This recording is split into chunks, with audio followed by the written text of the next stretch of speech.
In this session, we're going to take a look at using wide-angle lenses when shooting interiors or real estate photography. And the wide-angle lens, let's face it, is going to be the most useful go-to lens in our bag. But I hope to show in this session that there are times when the ultra-wides won't cut it. You're better off using a slightly shorter focal length. I'd also like to try and dispel some of the myths around wide-angle lenses. So let's kick off with this picture of a very, very small kitchen. This kitchen was so small I had to stand right inside the doorway to get the full extent of the room. And as you can see what's happened, I'm keeping the EXIF data up for all these pictures so you can see the focal length that I'm actually using. I'm using a full frame camera and I'm using my 17-40 normally, which is very wide at one end. 17 is extremely wide on a full frame sensor.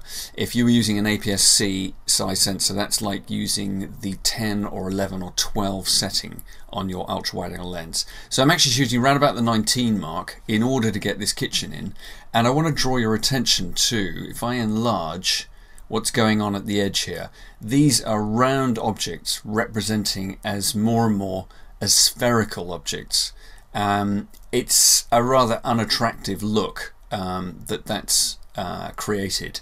Now, if I was to, I've actually turned my camera portrait format here, and I've come out into the passageway and I've gone up to 26, so I'm not as wide angle now, and I've given myself more space between myself and the image. Now, just to make this equal, if I crop that landscape format, which is more the usual format that we'll be using as real estate photographers, that's made my effective focal length even more telephoto. So rather than 26, it's more like using a 32 or a 35 on my full frame format.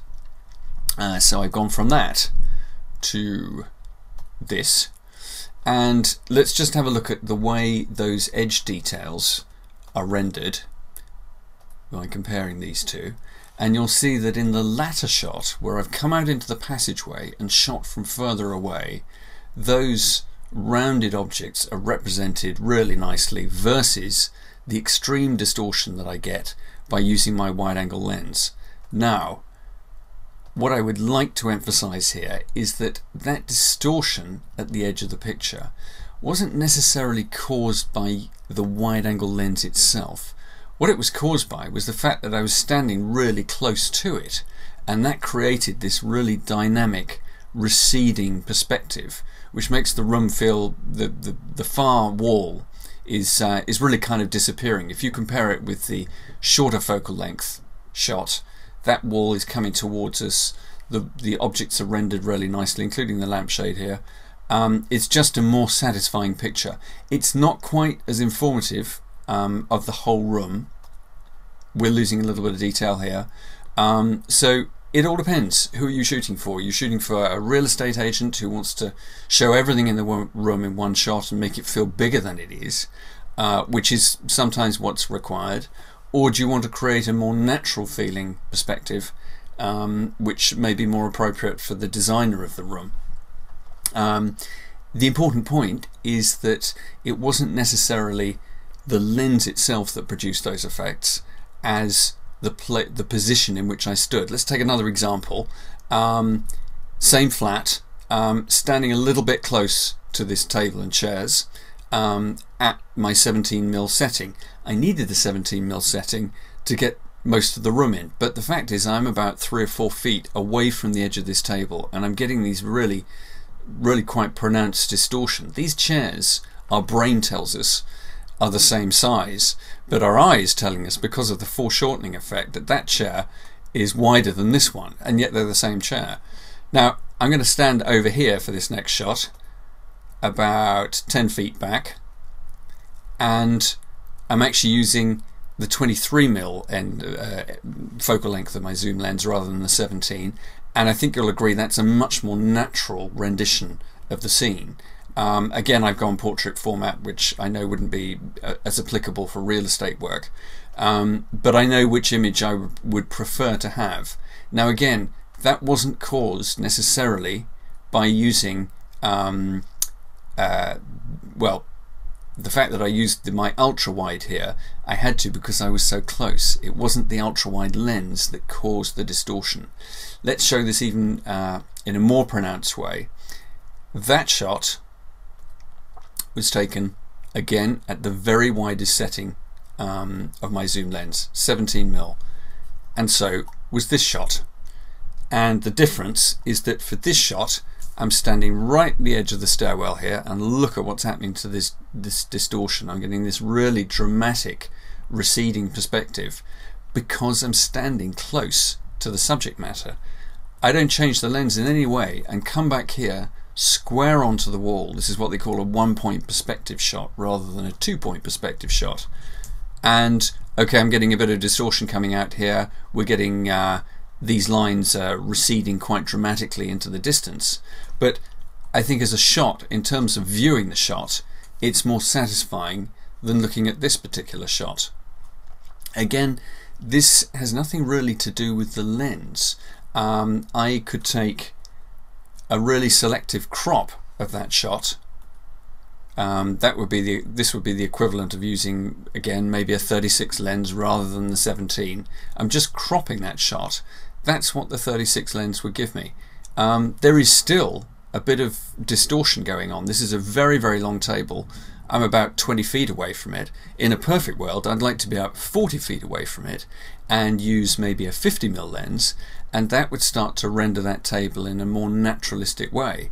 But of course, you're not going to be able to do that unless you've got a studio at your disposal. So I very often shoot square on to the back wall of my subject, aiming for that 1-point perspective, and it's not a bad compromise. You can show a lot of the room without the rather ugly distortion that it happens when you shoot close up to objects. Let's have another look at this example. I'm shooting here with 22mm, the 22mm setting, quite close to this table, about 6 feet away, and again we've got the receding perspective. It's quite dynamic. It can be used in the right context to make things look quite impressive.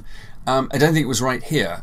This job was actually for an interior designer, and that shot, which is actually taken with a wider setting, that's at 20mm, but I'm standing a little further away, square onto the wall, has a slightly more natural feel to it. How about this one? My 17mm lens coming at the edge of this eco-friendly building where they're growing all sorts of things on the roof here. We've got this slightly, well, very angular feel because I'm in proportionate terms. I'm pretty close to this building. I'm 10 feet away. So we've got this side really advancing and the far side disappearing. If I go square onto it, haven't changed my lens in any way, I'm still using the 17mm. It's describing the setting. It's got quite a lot of information here. We're able to look into the interior, and I think it's probably a more valid shot, a more useful shot than that one. But again, this is a matter of personal preference. To just move on a little bit, this kitchen shot, let's go with the wide angle one first of all. You've seen that table a little earlier on.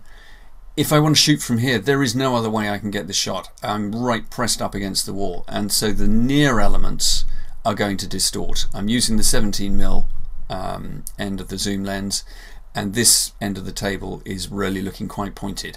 I don't think that's necessarily a shame if this was a real estate shoot.